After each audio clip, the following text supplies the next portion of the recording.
ড্রামার শুরুতেই আমরা মিস্টার গুকে দেখতে পাই। সে তার অ্যাসিস্ট্যান্টকে বলছিল, আমি এমন জায়গায় চলে যেতে চাই যাতে কেউ আমাকে খুঁজে না পায়। মিস্টার গু এখানে অনেক বেশি স্যাড ছিল, কারণ তার ওয়াইফ তাকে চিট করেছিল। তার ওয়াইফ অন্য কারোর সাথে সম্পর্কে ছিল, কিন্তু সেরকম ব্যবহার করতো যেন কোনো কিছু হয়নি। আজকে তাদের বিবাহ বার্ষিকী ছিল, তারপরও সে কাছে চলে গিয়েছিল। এখানে আমাদের 5টে সিন দেখানো হয়। আমাদের গল্পের নায়িকা জিয়ান তাকে 99 বার প্রপোজ করেছিল। জিয়ান তাকে বারবার প্রপোজ করতো, তাই তখন মিস্টার গুও তাকে হ্যাঁ বলে দিয়েছিল, কারণ সেও এখন আস্তে আস্তে তাকে পছন্দ করতে শুরু করেছিল। মিস্টার গু তাকে বলে, আমি তোমার প্রপোজাল অ্যাকসেপ্ট করেছি, কিন্তু তুমি যদি কখনো আমাকে চিট করো তাহলে আমি সব সময়ের জন্য হারিয়ে যাব। জিয়ান তখন খুশি হয়ে যায় এবং তার কথায় রাজি হয়ে যায়, কারণ সে ভেবেছিল সে এরকম কখনোই করবে না। মিস্টার গু যখন স্যাড হয়ে এসবই ভাবছিল, তখনই সেখানে জিয়ান চলে আসে। তার জন্য সে গিফট নিয়ে এসেছিল, কারণ সে তাকে মানাতে চাইছিল। জিয়ান এসে তাকে সরি বলছিল, কিন্তু তখনই মিস্টার গু তার গলায় লাভ বাইট দেখে ফেলে। লাভ বাইট দেখে তো তার অনেক বেশি রাগও হচ্ছিল, কষ্ট হচ্ছিল, কিন্তু সে তাকে কোনো কিছুই বুঝতে দেয় না। জিয়ান তখন সেখানে তাকে একটা ব্রেসলেট পরাতে শুরু করে। মিস্টার গু তাকে কিছু একটা গিফট করে আর বলে, তুমি এটা 50 দিন পর ওপেন করবে। মিস্টার গু তাকে এতবার করে বলছিল, তাই সে রাজি হয়ে যায়। 50 দিন পরে সে এটা ওপেন করবে। পরের দিন সকালে সে মিস্টার গুকে কিস করে আর বলে, কালকে আমাদের জন্য অনেক গুরুত্বপূর্ণ একটা দিন ছিল, কিন্তু আমি সেদিনটা নষ্ট করে ফেলেছি। চলো আমরা সে পার্কে যাই, যে পার্কে তুমি এতদিন ধরে যেতে চাচ্ছিলে। তারপর তারা সে পার্কে চলে যায়। জিয়ান এখানে অনেক বেশি এনজয় করছিল, কিন্তু মিস্টার গু এখনও সেখানে অনেক বেশি স্যাড ছিল। জিয়ান তাকে আইসক্রিম কিনে দেয় আর বেলুন দেয় আর বলে, তুমি এভাবে কখনোই আমার কাছ থেকে দূরে যাবে না। মিস্টার গু তখন বেলুন দেখছিল আর ভাবছিল, এখন অনেক বেশি দেরি হয়ে গেছে, আমি অনেক আগে তোমার কাছ থেকে দূরে চলে গেছি। তারা দুজনে যখন খাবার খাচ্ছিল, জিয়ান কিছু একটা ফোনে দেখে অনেক বেশি স্মাইল করছিল। মিস্টার গু বুঝতে পারে সে সেই ছেলের ভিডিও দেখছে যার সাথে তার অ্যাফেয়ার চলছে। মিস্টার গু তখন সেই ছেলের ভিডিও দেখতে শুরু করে। সেই ছেলে সে পার্কটা দেখাচ্ছিল আর বলছিল, এই পার্ক আমার গার্লফ্রেন্ড আমার জন্য কিনে নিয়েছে। লাইভে সবাই তার গার্লফ্রেন্ডের অনেক বেশি প্রশংসা করতে শুরু করেছে। তার গার্লফ্রেন্ড আর কেউ নয়, জিয়ানই ছিল। মিস্টার গু এসব দেখার পর তো তার হার্টে পেন হতে শুরু করে। তখন জিয়ান তার কাছে আসে আর তার কেয়ার করতে শুরু করে। তারপর তারা দুজনেই যখন কাঁধে ছিল, তখনই সেই ছেলেটির মেসেজ তার কাছে আসে। ছেলেটি তাকে বলছিল, আমি এখনই তোমার সাথে দেখা করতে চাই, তুমি না আসলে আমি এখনই তোমার বাসায় চলে যাব। তখন সে মিস্টার গুকে বলতে শুরু করে, অফিসে আমার একটু কাজ আছে, তুমি কি ট্যাক্সি নিয়ে বাসায় চলে যাবে? মিস্টার গু তখন কার থেকে বের হয়ে যায়। জিয়ান তখন কার নিয়ে সেখান থেকে বেরিয়ে যেতে শুরু করে। মিস্টার গু তখন তার পেছনে যেতে শুরু করেছিল। জিয়ান তখন ডাইরেক্ট সেই ছেলেটার কাছে চলে যায়। তারপর তারা বাইরে একে অপরকে কিস করতে শুরু করে। এই সব কিছু দেখার পর তো মিস্টার গুয়ের অবস্থা অনেক বেশি খারাপ হয়ে যায়। তারপর তারা গাড়িতে গিয়ে থেকেও বেশি কিছু করতে শুরু করে। এসব দেখে তো তার অনেক বেশি কষ্ট হচ্ছিল। মিস্টার গু তখন ভাবছিল, কখনোই তুমি তোমাকে টাচ করতে দাওনি, আমাদের বিয়ের রাতেও না, তুমি শুধু আমাকে হাগ করেছিলে। ট্যাক্সি ড্রাইভার তখন মিস্টার গুকে টিস্যু দিতে শুরু করে আর বলে, আমার সাথেও এরকমই হয়েছে, তাই আমি তোমার কষ্ট বুঝতে পারছি। বাড়িতে গিয়ে মিস্টার গু জিয়ানের দেওয়া সবকিছু বের করে এবং এই সবগুলো অকশনে বিক্রি করে এতিমখানায় সে টাকা ডোনেট করে দিতে বলে। কিছুক্ষণ পর জিয়ান এসে তাকে জিজ্ঞেস করে, তুমি এইসব জিনিস কেন বিক্রি করছো? মিস্টার গু তখন তাকে বলে, আমি সব কিছু বিক্রি করছি না, এগুলো আমি অকশনে দিয়ে দিচ্ছি যাতে এগুলোর টাকা এতিমখানায় দেওয়া হয়। জিয়ান তখন তাকে বলতে শুরু করে, তুমি যে কোনো জিনিস বিক্রি করতে পারো, কিন্তু এই ব্রেসলেটটা না, এই ব্রেসলেটটা তো আমাদের জন্য অনেক বেশি ইম্পর্টেন্ট। তারপর সে তাকে আবারও সেটা পরিয়ে দিতে শুরু করে।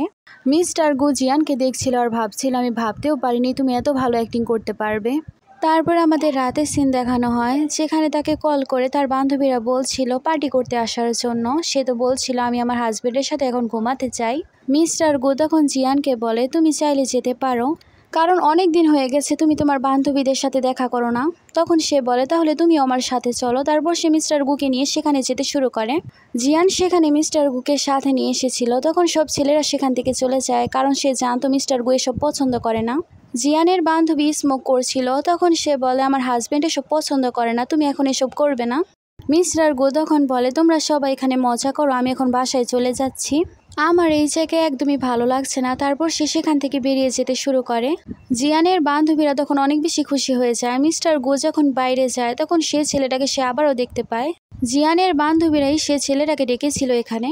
ছেলেটি গিয়ে জিয়ানের পাশে বসে পড়ে আর তারা সেখানে একে অপরকে কিস করছিল এবং গেম খেলছিল। জিয়ানের বান্ধবী তখন তাকে জিজ্ঞেস করে, তুমি কি ভয় পাও না? এটার ব্যাপারে যদি তোমার হাজবেন্ড জানতে পারে তাহলে কি হবে? জিয়ান তখন তাদেরকে বলে সে যাতে এ ব্যাপারে জানতে না পারে, জানতে পারলে তোমাদের জন্য ভালো হবে না। এসব শুনে মিস্টার গুয়ের অনেক বেশি খারাপ লাগে। তারপর সে ফোন রেখে সেখান থেকে চলে যায়। জিয়ান তখন তাকে সেখান থেকে যেতে দেখে, তখন তার বান্ধবীরা বলতে শুরু করে এটা তোমার হাজবেন্ড নয়, সে তো অনেক আগে বাসায় চলে গেছে, কেউ হয়তো ফোন দেওয়ার জন্য এসেছিল। জিয়ান তখন তাদের কথা শুনে সেখানেই বসে পড়ে। মিস্টার গু এত কষ্ট সহ্য করতে পারে না, সে তখন অজ্ঞান হয়ে যায়। সে যখন ডাক্তার কাছে ছিল, নার্স তাকে জিজ্ঞেস করে আমি কি আপনার ওয়াইফকে ইনফর্ম করব, সে তো এ ব্যাপারে জানে না। মিস্টার গু তাকে মানা করে দেয়। তারপর সে যখন বেরিয়ে যেতে শুরু করে, তখন সে হসপিটালে জিয়ান এবং সেই ছেলেটাকে একসাথে দেখে। মিস্টার গুকে এখানে দেখে তো জিয়ান ভয় পেয়ে যায়। সে তখন বলে আমি তো তোমার সাথে দেখা করতে আসছিলাম, কিন্তু রাস্তায় তার সাথে দেখা হয়েছে। সে ডাক্তার কাছে চেক আপ করাতে এসেছিল, কিন্তু সে অনেক বেশি ভয় পাচ্ছিল, তাই আমি তাকে সাহায্য করেছি।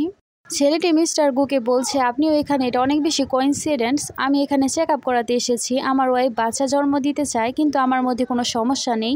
ডাক্তার বলেছে আমার মধ্যে কোনো সমস্যা নেই, আমরা খুব শীঘ্রই বাচ্চা প্ল্যান করতে পারি। আমাদের বেবির জন্মদিনে আমরা অনেক বড় একটা পার্টি রাখবো। কথা শুনে তো সে অনেক বেশি রেগে যাচ্ছিল, কিন্তু মিস্টার গু তারপরও কিছু বলে না তাকে।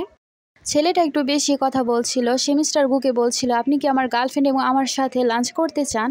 জিয়ান তখন তাকে বলে আমার হাজবেন্ডের শরীর ভালো না, এখন লাঞ্চ করার মতো আমাদের কাছে সময় নেই, চলো আমরা বাসায় চলে যাই। কথা শুনে তো আবার সেই ছেলেটা রেগে যায় আর বলে আমি কি মিস্টার গুয়ের সাথে লাঞ্চ করার যোগ্য না। তারপরে মিস্টার গু যখন বাসায় ছিল, তখন সেই ছেলেটা তাকে মেসেজ করে আমি জানি আমি আজকে তোমার সাথে দেখা করেছি, তুমি ভেবো না, জিয়ান তোমাকে অনেক বেশি ভালোবাসে, জিয়ান সব থেকে বেশি আমাকে ভালোবাসে। সে তো তাকে রিপোর্টের ছবিও দেখিয়েছিল।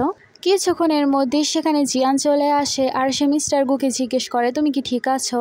তখনই বাইরে ফায়ার ওয়ার্কস হতে শুরু করে। তারপর সে মিস্টার গুকে জিজ্ঞেস করে তুমি কি এটা এত বেশি পছন্দ করো, কারণ সে অনেক বেশি মনোযোগ দিয়ে দেখছিল, তাই সে বলে। জিয়ান তখন তাকে বলছিল তুমি যদি এটা এতই পছন্দ করো, আমি তোমার জন্য এরকম প্রিপেয়ার করব, কিন্তু তার থেকেও ভালো। মিস্টার গু স্যাড ছিল আর বলে আমি সেই জিনিস পছন্দ করি না যে জিনিস আগে অন্য কেউ ইউজ করেছে। জিয়ান তখন মিস্টার গুকে বলতে শুরু করে আমি তোমাকে কখনোই ছেড়ে যাব না। তারপর আমাদের সকালের দৃশ্য দেখানো হয়। মেয়েডরা এসে মিস্টার গুকে বলছিল এখন তো জিয়ান ম্যাডাম অনেক সকাল সকাল চলে যায় আর অনেক গভীর রাতে ফিরে, মনে হচ্ছে সে আপনার জন্য কোনো সারপ্রাইজ প্ল্যান করছে। কিছুক্ষণ পর সেখানে জিয়ান চলে আসে আর সে মিস্টার গুকে বলতে শুরু করে আমি তোমাকে কিছু একটা দেখাতে চাই। কিন্তু তখনই সে ছেলেটা তাকে কিছু একটা মেসেজ করে, তার বডির ছবি পাঠায়, তাই সে তাড়াতাড়ি করে সেখানে চলে যায় কিছু একটা বাহানা দিয়ে। সেই ছেলেটা তারপর মিস্টার গুকে মেসেজ করে আর বলে তুমি হেরে গেছো, আজকে হয়তো সে প্রেগনেন্ট হয়ে যাবে, দেখছো না সে কত বেশি এক্সাইটেড ছিল। মিস্টার গুর এবার কোনো কিছুই আসে যায় না। সে তারপর তার লাগেজ প্যাক করতে শুরু করে এবং সেখানে তাদের দুজনের সব ছবি সে জ্বালিয়ে দেয়। সকালে জিয়াং বাড়িতে আসে। তারপর সে মিস্টার গুয়ের ফোনে কোনো একটা মেসেজ দেখতে পায়। তারপর সে তাকে মেসেজের ব্যাপারে জিজ্ঞেস করে, কিন্তু মিস্টার গু তাকে সেরকম কোনো কিছুই বলে না। জিয়ান তখন মিস্টার গুকে বলতে শুরু করে আমি তোমার জন্য স্পেশাল খাবার নিয়ে এসেছি, বলো তো আমি তোমার জন্য কি নিয়ে এসেছি। মিস্টার গু তখন ভাবতে শুরু করে সে যখনই তার সাথে রাগ করতো সে তার জন্য খাবার আনতো। বর্তমানে জিয়ান তাকে খাবার দিচ্ছিল আর বলছিল আমি তোমার কাছ থেকে কোনো কিছুই লুকাচ্ছি না। মিস্টার গু তাকে বলে সত্যি। জিয়ান তারপর সেখানে ভাবতে শুরু করে তার কথার মানে কি ছিল। তখনই জিয়ানের কাছে সেই ছেলেটার মেসেজ আসে আর বলে আমি তোমার বাড়ির বাইরে। সে তারপর দৌড়ে সেখানে যেতে শুরু করে। মিস্টার গু তাকে যেতে দেখে ফেলে। তারপর বাইরে এসে সেই ছেলেটাকে সে বকতে শুরু করে তুমি কেন এখানে এসেছো। সেই ছেলেটা তখন জিয়ানকে বলতে শুরু করে আমি তো তোমাকে আর আমাদের বাচ্চাকে দেখতে এসেছিলাম। তখন সে বলে দেখা হয়ে গেছে। তারপর সে তাকে কিস করতে শুরু করে। এই সব কিছু আবার মিস্টার গু দেখছিল। তার তো অনেক বেশি কষ্ট হচ্ছিল। যতই সে মুভ অন করতে চাক না কেন, ভালোবাসা তো ভালোবাসা, এত সহজে কি ভোলা যায়। জিয়ান তারপর আবার মিস্টার গুয়ের কাছে আসে আর তাকে কিছু একটা বাহানা দিয়ে সেখান থেকে চলে যায়। তার যাওয়ার পর আবার মিস্টার গু সেখান থেকে বেরিয়ে যেতে শুরু করে। অন্যদিকে মিস্টার গুকে তার অ্যাসিস্ট্যান্ট বলছিল আপনি যা বলেছিলেন আমি আপনার পরিচয় মুছে দিয়েছি, এখন আপনাকে কেউ আর খুঁজে পাবে না। অন্যদিকে আমরা জিয়াংকে দেখতে পাই সে ছেলেটার বাসায় সারা রাত ছিল। তারপর সে সকালে বাসায় আসে। সে মিস্টার গুকে ডাক দিতে শুরু করে। সে যখন রেসপন্স করে না সে তখন ডাস্টবিনে দেখে জিয়ান কালকে মিস্টার গুয়ের জন্য যে খাবার এনেছিল সে খাবার সে ফেলে দিয়েছে। তখন সে বুঝতে পারে এখন সে অনেক বেশি রেগে রয়েছে। জিয়ান তখন মনে করে মিস্টার গু হয়তো বাসায়। তারপর সে বলতে শুরু করে আমি কাজের জন্য অনেক বেশি বিজি ছিলাম, তাই আমি আসতে পারিনি। কিন্তু সে হঠাৎ করেই দেখতে পায় তাদের বিয়ের ছবি এখানে নেই। তখন মেড এসে বলে বস তো এই সব কিছু জ্বালিয়ে দিয়েছে। জিয়ান তখন রেগে যায় আর মেডকে বলে সে এখন কোথায়, আমি তার সাথে কথা বলতে চাই। মেড তখন তাকে বলে সে তো সকাল সকালই বেরিয়ে গেছে। জিয়ান তারপর মিস্টার গুয়ের সব বন্ধুদেরকে কল দিতে শুরু করে, কিন্তু কেউই তার ব্যাপারে কোনো কিছুই জানতো না। জিয়ান তখন মিস্টার গুয়ের দেওয়া সে বাক্সটা খোলে, তারপর সে দেখতে পায় সেটার মধ্যে আর কিছু না, ডিভোর্স পেপার রয়েছে। জিয়ান তখন বলতে শুরু করে সে আমাকে ছেড়ে যেতে পারে না, সে তো আমাকে অনেক বেশি ভালোবাসে। জিয়ান তখন বলছিল সে হয়তো সব কিছু জানতে পেরে গেছে, যে কোনোভাবে আমি তাকে মানিয়ে এখানে নিয়ে আসবো, আমি তার কাছে অনেক বেশি ক্ষমা চাইবো। জিয়ানের কাছে কল আসে, একজন তাকে বলে অকশনে সে ব্রেসলেট উঠানো হয়েছে। তখন সে বলে যত দামি হোক না কেন সে ব্রেসলেট কিনে নিয়ে আসো, এটা আমাদের জন্য অনেক বেশি ইম্পর্টেন্ট। তার অ্যাসিস্ট্যান্ট তখন তাকে বলে সেটা অলরেডি বিক্রি করে দেওয়া হয়েছে। জিয়ান তখন শকড হয়ে যায় আর বলে তুমি এরকম কেন করলে। তখনই সে ডাস্টবিনে তার ফোন এবং সিম দেখতে পায়। জিয়ান তখন দেখতে পায় সেই ছেলেটা মিস্টার গুকে তাদের অনেক বেশি ক্লোজ ছবি পাঠিয়েছিল। জিয়ান তখন সেই নাম্বার দিয়ে সে ছেলেটাকে মেসেজ করে তুমি এরকম কেন করলে, কিন্তু সে মনে করে এটা মিস্টার গু। তারপর সে তাকে কল করে অনেক বেশি কথা শোনাতে শুরু করে। সে তাকে বলে কিছুদিনের মধ্যে আমি তাকে বিয়ে করে নেব, জিয়াং তারপর আমার হয়ে যাবে, আমরা দুজনকে বিয়ে করে নেব, আমি তোমার জায়গা নিয়ে নেব, সে তো শুধুমাত্র আমার। তারপর সে বলতে শুরু করে মিস্টার গু তুমি কেন কিছু বলছো না। জিয়ান তখন ভাবতে শুরু করে সে তাকে উস্কিয়েছে কারণে সে আমাকে ছেড়ে চলে গেছে। জিয়ান তখন অনেক বেশি রেগেছে আর সেই ছেলেটাকে বলতে শুরু করে আমি কি তোমাকে এত বেশি ছাড় দিয়ে দিয়েছি, তোমার এত সাহস কীভাবে হলো এত কিছু করার। তখন তো সেই ছেলেটা অনেক বেশি ভয় পেয়ে যায়। ছেলেটি তখন ভাবতে শুরু করে সে আমার বাচ্চার সাথে প্রেগনেন্ট, তাই সে আমার সাথে কোনো খারাপ কিছু করবে না। তারপর সে তাকে কলে কিছু একটা বলতে শুরু করে। জিয়ান তারপর অনেক বেশি রেগে গিয়েছিল, সে তারপর তার গার্ডদেরকে নিয়ে সে ছেলের বাসায় চলে যায়, তারপর তাকে অনেক বেশি মারে। ছেলেটি তখন জিয়ানকে বলতে শুরু করে আমার কি দোষ, আমি তো তোমাকে ভালোবাসি, তোমার সাথে থাকতে চাই, আমি তোমার সাথে থাকতে চাই, এটা কি আমার দোষ। তখন সে তাকে বলতে শুরু করে আমি তোমাকে আগে বলেছিলাম মিস্টার গু আমার জীবন, আর তুমি এখন আমার জীবনকে আমার কাছ থেকে দূরে করে ফেলেছ। ছেলেটি তখন তাকে বলে আমি তোমাকে এত বেশি ভালোবাসি, তোমার হৃদয় কি এত বেশি পাথর, তুমি এখনো সেই ছেলের কথাই বলছো, তাছাড়া তুমি তো জানোই তোমার গর্ভে আমার সন্তান। জিয়ান তখন তাকে বলে তুমি আমার কাছে একটা খেলনা ছিলে, এছাড়া বেশি কিছু না, তুমি কিভাবে মিস্টার গুয়ের সাথে তুলনা করতে পারো, আমি তোমাকে বলছি আমি প্রেগনেন্ট না, কারণ আমি সব সময় পিল নিয়েছি। তারপর সে তার লোকদেরকে অর্ডার দেয় সেই ছেলেটাকে অনেক বেশি মারার জন্য, শিক্ষা দেওয়ার জন্য। জিয়াং তারপর বারে চলে যায় আর কান্না করতে থাকে আর বলে আমি যদি তাকে চিট না করতাম তাহলে কতই না ভালো হতো। তখন সে আবারও বলতে থাকে সে তো একেবারেই ড্রিঙ্ক পছন্দ করে না, আমি এখন থেকে আর ড্রিঙ্ক করব না। তখনই সেখানে তাদের বান্ধবী আসে দুজন ছেলেকে নিয়ে। তখন জিয়াং চিল্লাতে শুরু করে আর বলে তাদেরকে এখান থেকে যেতে বলো। তখন ছেলেরা সেখান থেকে চলে যায়। জিয়াংয়ের বান্ধবীরা তখন তাকে বলতে শুরু করে তুমি যদি তাকে এত বেশি ভালোবাসতে তাহলে কেন তুমি তাকে চিট করলে। তখন সে তার বান্ধবীদের উপরে চিল্লাতে শুরু করে। তারপর সে বাড়িতে চলে আসে এবং অনেক বেশি কান্না করতে শুরু করে আর বলে আমি তাকে কত বেশি হার্ট করেছি। তারপর সে আগের মুহূর্তগুলো মনে করতে শুরু করেছিল। পরের সিনে জিয়াং তার অ্যাসিস্ট্যান্টকে কল করে আর বলে তুমি কি সব জায়গায় পোস্টার লাগিয়ে দিয়েছো, আমরা দেখতে পাই অনলাইনে পোস্ট করা হয়েছিল মিস্টার গুয়ের ব্যাপারে, তার পোস্টে অনেক বেশি খারাপ মন্তব্য করা হয়েছিল, এই সব কিছু আবার মিস্টার গু দেখছিল। জিয়াংকে তারপর সে 3টা ছবি পাঠায় আর বলে এই জায়গায় আসার জন্য। তারপর জিয়াং খুশি হয়ে সেই জায়গায় চলে যায়। জিয়াং তখন সেই জায়গায় যেতে শুরু করে আর ভাবছিল সে তো আমার সাথে দেখা করতে চেয়েছিল, তাহলে সে কেন এখানে নেই। তখনই সেখানে একজন ছেলে চলে আসে তাকে জ্বালানোর জন্য, কিন্তু সে ছেলেটাকে সে মেরে সেখান থেকে চলে আসে। তারপর সে বাড়িতে গিয়ে তার শরীরকে ধুতে শুরু করে আর বলে মিস্টার গু এসব একেবারেই পছন্দ করে না। সে নিজের শরীর ঘষছিল আর বলছিল মিস্টার গু তোমাকে ছাড়া এখন আমি আর কারোর সাথেই থাকতে চাই না। তখনই সেখানে অ্যাসিস্ট্যান্টের কল আসে আর অ্যাসিস্ট্যান্ট বলে এক জায়গায় খোঁজ পাওয়া গেছে মিস্টার গু সেখানে গিয়েছিল। জিয়ান তারপর সেখানে চলে যায়, কিন্তু সে জানতে পারে 2 ঘন্টা আগে সে চেক আউট করে চলে গেছে। জিয়ান তখন সেই মহিলাকে বলতে শুরু করে আমার হাজব্যান্ড আমার উপর অনেক বেশি রেগে আছে, আপনি কি আমাকে কোনো ইনফরমেশন দিতে পারবেন। জিয়ান তারপর গিয়ে সেই মহিলাকে টাকা দিতে শুরু করে। তারপর সেই মহিলা তাকে নাম্বার দেয়, কিন্তু সে নাম্বারে কল করলে দেখতে পায় ফোন তো সুইচড অফ। জিয়ান তখন ভাবতে শুরু করে সে হয়তো অনেক বেশি ব্যস্ত রয়েছে, আমি তাকে অনলাইনে সরি বলে দেই। তারপর সে একটা পোস্ট করে। জিয়ান বলছিল আমার কোনো কিছুই চাই আসে না, কে আমার ব্যাপারে কি ভাবলো, আমি শুধু তাকে ফিরে পেতে চাই। সেই পোস্টের ব্যাপারে সবাই কথাবার্তা বলছিল, সেখানে আবার মিস্টার গু ছিল। মিস্টার গু তাদের সব কথাই শুনছিল, তারা বলাবলি করছিল। জিয়ান বলেছে তার সব প্রপার্টি সে এতিমখানায় দান করে দিবে, কিন্তু তার হাজব্যান্ডকে সে অনেক বেশি সরি বলছে, তার হাজব্যান্ডকে কেউ দেখলে যোগাযোগ করতে। তার হাজব্যান্ড তার উপর অনেক বেশি রেগে রয়েছে, কারণ তার হাজব্যান্ডকে সে চিট করেছিল। একজন মেয়ে বলে এরকম অনেক মেয়ে আছে যারা কিনা তার হাজব্যান্ডকে চিট করে, কিন্তু সে একমাত্র যে কিনা তার ভুল বুঝেছে। সে তার হাজব্যান্ডকে অনেক বেশি ভালোবাসে, তাই তো সবার সামনে তার কাছে ক্ষমা চাইছে। মিস্টার গু তখন তাদের কথা শুনে ভাবতে শুরু করে আমি কখনো ভাবতে পারিনি জিয়ান আমাকে এরকমভাবে সরি বলবে, কিন্তু আমি কখনোই আমার আগের জীবনে ফেরত যাব না। আমি আমার এই জীবনে অনেক বেশি খুশি আছি। একজন ছেলে তখন বলছিল যে মিস্টার জিয়ান নাকি তার প্রেমিককে অনেক বেশি মেরেছে, তার হাত পা ভেঙে দিয়েছে। সত্যি মিস্টার জিয়াং অনেক বেশি ক্রুল। সব কিছু করে কি সে তার হাজব্যান্ডকে দেখাতে চাইছে সে তাকে কত বেশি ভালোবাসে। মিস্টার গো তো কথা বিশ্বাসই করতে চায় না, কারণ সে তার মনে তার জন্য ফিলিংস দেখেছে। অন্যদিকে জিয়ানকে তার অ্যাসিস্ট্যান্ট বলছিল আপনি অনলাইনে সব কিছু পোস্ট করেছেন, তাই আমাদের কোম্পানিতে সমস্যা হতে পারে, কারণ এই সব কিছু অনেক বেশি ছড়িয়ে গেছে, এতে আমাদের কোম্পানির স্টক কমে যেতে পারে। তখন সে বলে মিস্টার গো আমার কাছে বেশি ইম্পর্ট্যান্ট, আমি চাই আমার এই পোস্টগুলো দেখে তার মত বদলে যাক, সে আমার কাছে ফিরে আসুক। অ্যাসিস্ট্যান্ট তখন তাকে বলে আপনার কি সত্যি মনে হয় এসব দেখে সে আপনার কাছে ফিরে আসবে? তখন জিয়ান বলে আমার কিছু একটা করতে হবে, কিন্তু সে অনলাইনে দেখে তার পোস্টে তার হাজব্যান্ডকে সবাই অনেক বেশি খারাপ খারাপ কথা বলছে। একজন জিয়ানকে পক্ষ নিয়ে বলছিল সবার কাছে এত সাহস থাকে না তার ভুলগুলো স্বীকার করার। মিস জিয়ান তো অনেক বেশি ভালো, সে তার হাজব্যান্ডের কাছে কত ক্ষমা চাইছে, এসব কিছু দেখেও গু তখন কোনো কিছু রিয়েক্ট করে না। জিয়ান তখন বলতে শুরু করে আমি এটা করে তাকে আরও বেশি সমস্যায় ফেলে দিয়েছি। একথা ভেবে সে তাকে আবারও কল করে। মিস্টার গু এবার তার কল ধরে এবং তাকে বলে তুমি আমাকে কল কেন করেছো, এখন আমাদের মধ্যে আর কোনো সম্পর্ক নেই। মিস জিয়াং তখন তার কাছে ক্ষমা চাইতে শুরু করে আর বলে সব ভুল আমার ছিল, কিন্তু এখন আমার তার সাথে আর কোনো সম্পর্ক নেই, তাছাড়া আমি প্রেগনেন্টও না, তাই প্লিজ তুমি আমার কাছে ফেরত চলে আসো।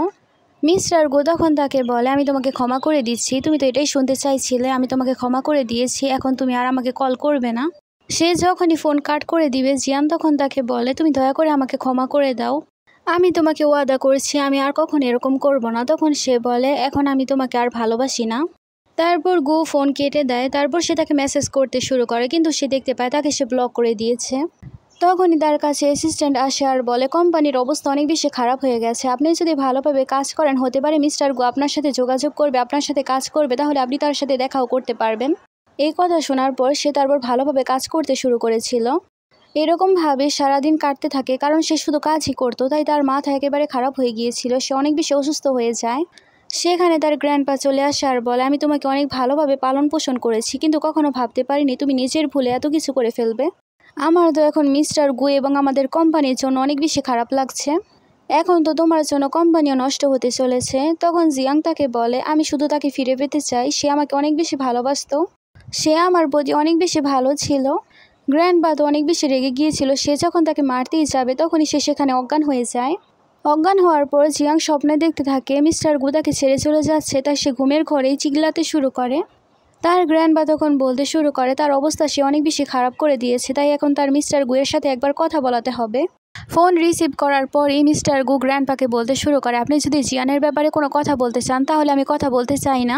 গ্র্যান্ডপা তখন মিস্টার গুকে বলতে শুরু করে আমি জানি তুমি তার প্রতি অনেক বেশি রেগে রয়েছো, কিন্তু তার অবস্থা এখন অনেক বেশি খারাপ হয়ে গেছে, তুমি একবার তার সাথে দেখা করো, কিন্তু সে রাজি হয় না। মিস্টার গু তাকে বলে সে খুব শীঘ্রই মুভ অন হয়ে যাবে, সে অন্য কাউকে ভালোবেসে ফেলবে। গ্র্যান্ডপা তারপর মিস্টার ফুকে ফোর্স করে না, তারপর সে জিয়ানের ভিডিও করে তাকে পাঠায়, তার অবস্থা অনেক বেশি খারাপ ছিল। মিস্টার গু তাকে দেখে বলছিল তুমি তোমার অবস্থা কিভাবে এরকম করলে, সে যতই বলুক সে তাকে ভালোবাসে না, কিন্তু সে তো তাকে ভালোবাসে। মিস্টার গু এখনও তার জন্য কান্না করছিল। অন্যদিকে জিয়ানের জ্ঞান ফিরে তার গ্র্যান্ডপা তাকে অনেক বেশি বকতে শুরু করেছিল। গ্র্যান্ডপা তাকে বলছিল সে আর কখনোই তোমার কাছে ফেরত আসবে না। জিয়ান তাকে বলে সে আমার এরকম অবস্থা দেখলে সে আমাকে ক্ষমা করে দিবে। গ্র্যান্ডপা তাকে বলে আমি সব কিছু রেকর্ড করে রেখেছি, আমি তাকে কিছুক্ষণ আগে কল করেছিলাম, তারপর সে তাকে সব কিছু শোনায়। জিয়ান এসব শুনে পাগলের মতো করতে থাকে আর বলে সে আমাকে অনেক বেশি ভালোবাসে, সে আমাকে ছেড়ে কোথাও যেতে পারে না, সে যখন উঠে কোথাও যাবে আবার অজ্ঞান হয়ে যায়। তারপর সেখানে তাকে আবারও বিছানায় শুয়ে দেওয়া হয়। এসব দেখে গ্র্যান্ডপার অবস্থা অনেক বেশি খারাপ হচ্ছিল, সে তখন ওষুধ খেতে শুরু করে। জিয়ান তারপর অনেক চেষ্টা করেছিল বাড়ি থেকে বের হওয়ার, কিন্তু গ্র্যান্ডপার গার্ডরা তাকে বের হতে দেয় না। পরের সিন আমরা গ্র্যান্ডপাকে দেখতে পাই, যার অবস্থা অনেক বেশি খারাপ ছিল। সে তার গ্র্যান্ড ওয়াটারকে বলছিল তুমি আমাকে কথা দাও, তুমি আমার কোম্পানিকে দেখে রাখবে, তুমি এখন সব কিছু থেকে মুভ অন হয়ে যাও। তার গ্র্যান্ডপার অবস্থা ভালো ছিল না, তাই সে বলে গ্র্যান্ডপা আমি এখন মুভ অন হয়ে যাব। তারপর সে আস্তে আস্তে সব দায়িত্ব পালন করতে থাকে। এমন হতে হতে অনেক বছর কেটে যায়, 20 বছর কেটে গিয়েছিল। তারপর সে বৃদ্ধ হয়ে যায়। তারপর সে সেই জায়গায় গিয়েছিল যেখানে একবার মিস্টার গু তাকে দেখা করতে বলেছিল। এখানে সে ভেতরে ঢুকতে শুরু করে। এখানে আমাদের এই ড্রামাটা শেষ হয়ে যায়। জিয়ান ভেতরে যাচ্ছিল আর বলছিল 20 বছর হয়ে গেছে, কিন্তু সে একবার আমার সাথে দেখা করতে আসেনি। তোমাদের কাছে ড্রামাটা কেমন লেগেছে জানাবে। ড্রামার এন্ডিংটা তোমাদের কাছে কেমন লাগলো, আর সবাইকে জানাচ্ছি ঈদ মোবারক। Thanks for watching.